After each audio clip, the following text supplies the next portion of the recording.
Andrew's toughness to pitch through what he was dealing with and execute while dealing with that, just what does it say about him? Tough dude that waited a long time. You wait your whole baseball life for this moment.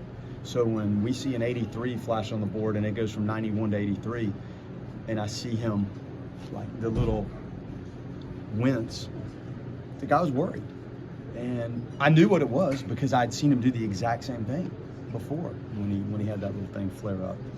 So you have to go out there, and again, of all the things you think might happen in this, even though I'd seen it, you just don't think it's actually going to flare up on the guy, and it did. And I said, look, you have to tell me, you've earned the right to, you have to tell me. Like, now I see what that said, and it went from 91 to 83, so I'm out here because of that, and you're wins. So if you think you can figure this out and settle in, then you can do it. But if you can't, we have a responsibility to everybody else involved in this to get somebody else in the game. And he said, Coach, I'll be fine. It just seemed like I sat and it flared up more than hurting me when I pitch.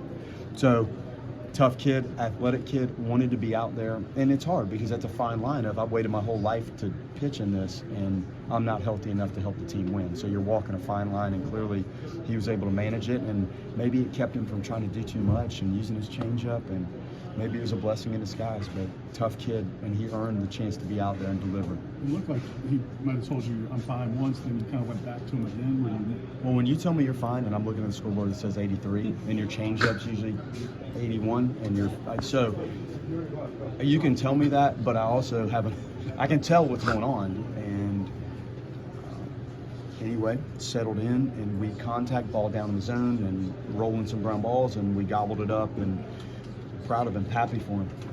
On television, every time he threw it, you could hear a loud grunt.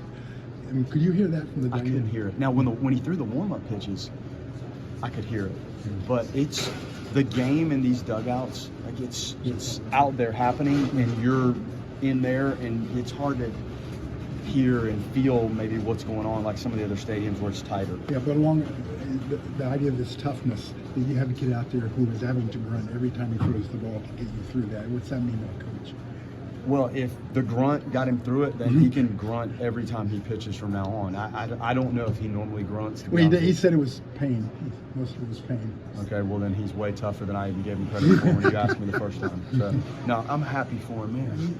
You wait and wait and wait, and we didn't know who to start. Like everybody that pitched today, and there's more that didn't even warm up in the bullpen. And we were trying to think through what's the best order of operations to get through this, knowing if you get 4 or 5 innings out of anybody, that's probably a really good thing. And we settled on him, and man, he just executed really well. We asked Tibbs about Jaxson, and he just said he's just such a hard worker, and that's how he can have a day like this. I mean, how do you identify that? He fits this offense really well because you need to get it back, and our leadoff hitter is not your prototypical leadoff hitter. He's a dangerous, weaponized left-handed bat.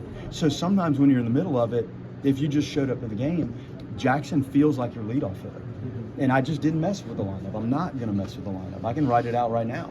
But having that kind of at-bat to flip it over, it changes things. And you're only probably going to lead off once. So his ability to walk, like his on-base percentage is great. He uses the field. He can bunt. It's a nice piece to have. And there's an energy level when he's up there that adds dimension. And then you've got that guy running around, and he's on base, and then it flips over, and you have those experienced, potent guys waiting on you. So proud of him. And he caught a good game today. He had some good blocks, did a good job receiving. So all around, great game. And he's had some tough days, like the shifting and some of the funky stuff, and he's smoking balls right into shifts and lining out. So it evened up for him today a little bit. Coach, with Tennessee tomorrow, what's it like just to try to get an offense going early, work counts efficiently, and just get the big hit? Sounds great. It sounds great. Yeah, now, we talk about the same 8 things. In order to win elite games, you have to do certain things. And if you do them, the conversation this morning is, you bring your A stuff to the mound. You manage a game, you handle your position. We did it. You play sound, intelligent, instinctive anticipatory defense. You have to do that. We did it. You have to hit with less than 2 strikes. Half of the at-bats will go to 2 strikes, whether you like it or not. You have to manage 2-strike hitting, the situational hitting, the base running in the short game. That's what this is about. And I told him today, guys, it's plain and simple. You're either going to go 1-0 and do these things, or you're going to pack up and you're going to feel really bad about things. So that's the game. So I don't make as big of a deal of who we're playing and what's going on. Those are the things that matter, and that's really what the players can control ultimately that delivers the result they need. So that's how we manage it. Should we bother to ask a plan going into tomorrow, or is that a conversation that has to be had? I don't know yet. The starting pitcher, I don't know. Like, we have to have some deep dives into who feels what and how and figure it out. So I don't know.